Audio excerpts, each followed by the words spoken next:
Yeshua, le juif qui aimait les femmes. Voilà, le juif qui aimait les femmes. Je vais vous lire des extraits. Jésus apparut aux femmes tel qu'il était. Matthieu 28, 9. Contrairement au récit avec les disciples d'Emmaüs auquel il apparaît comme un étranger résidant à Jérusalem, il se présente dans toute sa gloire aux femmes le jour de la résurrection. Il ne s'abaisse pas à leur niveau, il est authentique avec elles.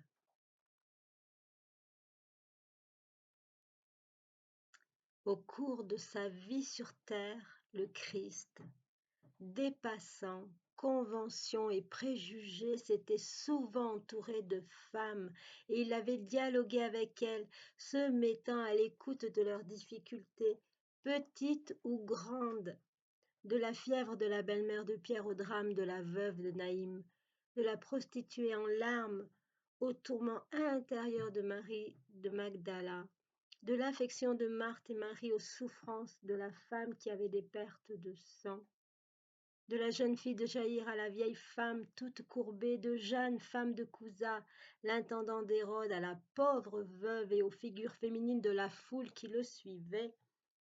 Autour de Jésus jusqu'à sa dernière heure se presse donc une foule de mères, de filles et de sœurs. À côté de lui, nous imaginons à présent aussi toutes les femmes humiliées et victimes de violences, celles qui sont rejetées et soumises à des pratiques tribales indignes. Les femmes en crise et seules face à leur maternité, les mères juives et palestiniennes et celles de tous les pays en guerre, les veuves ou les personnes âgées oubliées par leurs enfants. C'est une longue liste de femmes qui témoignent du don de la tendresse et de l'émotion à un monde dur et sans pitié, comme elles le firent pour le fils de Marie en cette fin de matinée à Jérusalem. Elle nous enseigne la beauté des sentiments. Nous ne devons pas avoir honte si les battements de notre cœur s'accélèrent quand nous éprouvons de la compassion, si parfois les larmes nous viennent, si nous ressentons le besoin d'une caresse ou d'une consolation.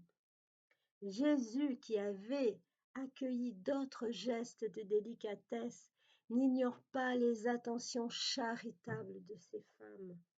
Mais au contraire, maintenant, c'est lui qui s'intéresse aux souffrances qui menacent ces femmes de Jérusalem. Il leur dit, ne pleurez pas sur moi, pleurez sur vous-même et sur vos enfants. En effet, un incendie se prépare à l'horizon qui va s'abattre sur le peuple et sur la cité sainte. Un bois sec, prêt à attiser le feu. Le regard de Jésus se tourne vers le jugement de Dieu qui vient, jugement sur le mal, sur l'injustice et sur la haine qui sont en train d'alimenter cette flamme. Le Christ est touché par la souffrance qui va s'abattre sur ces mères quand la juste intervention de Dieu fera irruption dans l'histoire. Et ça nous concerne aujourd'hui. Mais ces paroles vibrantes ne scellent pas une issue désespérée, parce que sa voix est la voix des prophètes, une voix qui engendre non pas l'agonie et la mort, mais la conversion et la vie. Cherchez le Seigneur et vous vivrez. Et la jeune fille prend plaisir à la danse. Jeunes et vieux sont dans la joie. Je vais changer leur affliction en allégresse, les consoler, les réjouir après leur peine. Quoi dire? C'est une merveille, une merveille. Le Christ est une merveille. Il nous met à côté de lui. Il nous dit, suivez-moi, nous les femmes. Voilà pourquoi il est Yeshua le Christ, le juif qui aimait les femmes. Lisez les évangiles et lisez toutes ces rencontres avec la Samaritaine, Si tu savais celui qui te demande de l'eau, Voilà, je voulais vous transmettre cette joie, nous les femmes, d'avoir le Christ à nos côtés.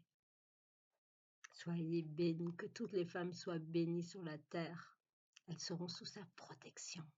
Suivez-le et vous verrez son amour pour nous.